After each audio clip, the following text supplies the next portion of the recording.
Assalamualaikum warahmatullahi wabarakatuh. Bagaimana kabarnya anak-anak kelas 5 yang soleh dan solehat? Semoga kalian semua dalam perlindungan Allah Subhanahu wa Ta'ala. Kali ini jumpa lagi bersama Bu Guru untuk melanjutkan pelajaran tematik pada tema 2, muatan ilmu pengetahuan alam. Pelajaran kedua tentang sistem pernapasan pada manusia. Adapun tujuan pembelajaran kita pada hari ini adalah peserta didik mampu menjelaskan organ pernapasan pada manusia beserta fungsinya. Anak-anaknya Bu Guru yang ada di rumah, silahkan membuka buku tema 2 pada subtema 1 pembelajaran kedua di halaman 13 sampai 15. Bagian-bagian alat pernapasan manusia. Anak-anaknya Bu Guru, perhatikan gambar organ pernapasan manusia berikut ini dan simak penjelasan Bu Guru ya. Bagian A, organ pernapasan manusia yang pertama adalah hidung. Udara masuk melalui lubang hidung ke rongga hidung. Di dalam rongga hidung terdapat lendir dan rambut hidung yang berfungsi sebagai penyaring debu dan kotoran yang masuk bersama udara. Selain itu, udara yang masuk juga dilembabkan agar sesuai dengan suhu tubuh manusia. Tujuannya untuk memudahkan proses penyebaran gas di dalam tubuh. Organ pernapasan yang kedua yang ditunjukkan dengan huruf B adalah faring, merupakan persimpangan atau bertemunya antara saluran pernapasan dan saluran pencernaan. Faring berfungsi menyalurkan udara menuju laring. Organ pernapasan yang ditunjukkan dengan huruf C adalah laring. Terdapat di bagian belakang faring. Pada laring juga terdapat pita suara yang berperan menghasilkan suara. Selanjutnya adalah trakea atau batang tenggorokan yang ditunjukkan dengan huruf D. Disebut juga sebagai jalur napas utama yang menghubungkan organ pernapasan bagian atas dengan paru-paru. Lokasinya terletak persis di bawah laring.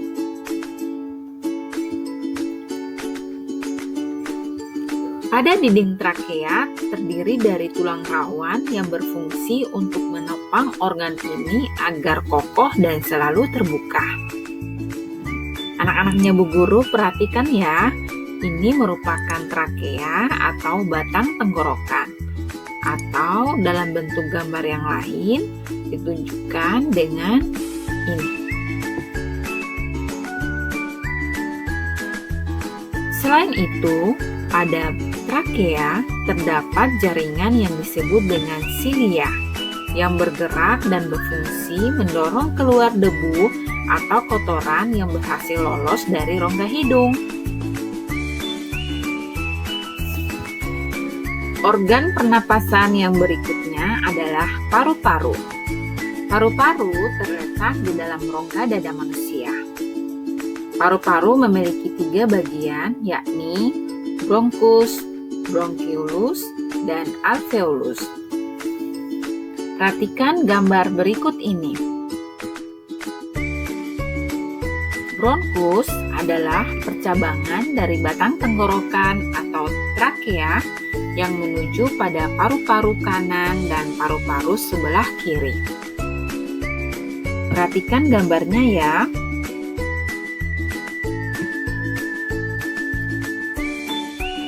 Setiap bronkus memiliki percabangan yang disebut dengan bronkiolus.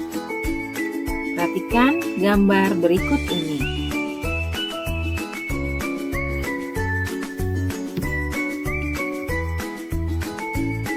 Pada ujung bronkiolus terdapat alveolus yang berfungsi sebagai tempat pertukaran gas oksigen dan gas karbon dioksida. Selanjutnya, bagaimana proses pernapasan pada manusia? Secara umum, alur pernapasan manusia adalah udara masuk melalui rongga hidung menuju faring, menuju laring, terus ke trakea, bronkus, bronkeolus, dan alveolus. Proses pernapasan manusia terdiri atas proses menghirup udara atau proses inspirasi dan proses mengembuskan udara atau proses ekspirasi. Bagaimana proses menghirup udara terjadi? Ketika udara masuk melewati rongga hidung, udara akan disaring oleh lendir dan rambut hidung. Udara akan masuk menuju trakea dan selanjutnya menuju ke paru-paru. Ketika udara masuk, otot tulang rusuk akan berkontraksi sehingga rongga dada dan paru-paru mengembang. Diafragma atau sekat yang membatasi rongga dada dan rongga perut akan mengalami kontraksi yang semula bentuknya melengkung ke atas menjadi bergerak turun atau bentuknya mendatar. Rongga dada dan paru-paru mengembang merupakan ciri-ciri ketika kita menghirup udara. Begitupun hal yang sebaliknya akan terjadi ketika kita mengembuskan udara. Ketika udara keluar, otot tulang rusuk akan mengalami relaksasi sehingga rongga dada dan paru-paru akan mengempis. Diafragma akan mengalami relaksasi dengan bergerak ke atas atau ke bentuk semula yaitu melengkung. Udara akan keluar melalui saluran pernapasan. Anak-anak Bu Guru yang ada di rumah, setelah kalian mendengar penjelasan Bu Guru tentang proses pernapasan manusia, yaitu proses inspirasi atau menghirup udara dan proses ekspirasi atau proses mengembuskan udara. Sekarang kita praktekkan secara bersama-sama ya, dan rasakan apa yang terjadi dengan rongga dada serta paru-paru kalian. Pertama, kalian hirup udara dan rasakan apa yang terjadi dengan rongga dada dan paru-paru kalian. Pasti kalian akan merasa bahwa rongga dada kalian mengalami kontraksi dan mengembang. Selanjutnya, sekarang hembuskan perlahan-lahan udara dan kalian akan merasakan otot-otot tulang rusuk akan mengalami relaksasi dan rongga dada akan mengempis. Tahukah kamu bahwa dalam keadaan normal, misalnya ketika kita beristirahat atau tidur, kita mampu menghirup dan mengembuskan sekitar 500 ml udara. Sedangkan dalam keadaan tertentu, misalnya ketika sedang atau setelah berolahraga, kita menghirup dan menghembuskan sekitar 1.500 ml udara. Itulah sebabnya mengapa ketika kita sedang berolahraga atau setelah berolahraga, biasanya kita terengah-engah. Anaknya Bu Guru yang ada di rumah, demikianlah penjelasan tentang proses pernapasan pada manusia. Masya Allah, sudah sepantasnya lah kita semua bersyukur atas segala nikmat yang Allah berikan kepada kita, terutama nikmat ketika kita menghirup udara dan menghembuskan udara. Demikianlah pelajaran kita pada hari ini tentang sistem pernapasan manusia. Tetap semangat dan jangan lupa jaga kesehatan.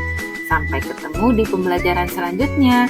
Wassalamualaikum warahmatullahi wabarakatuh.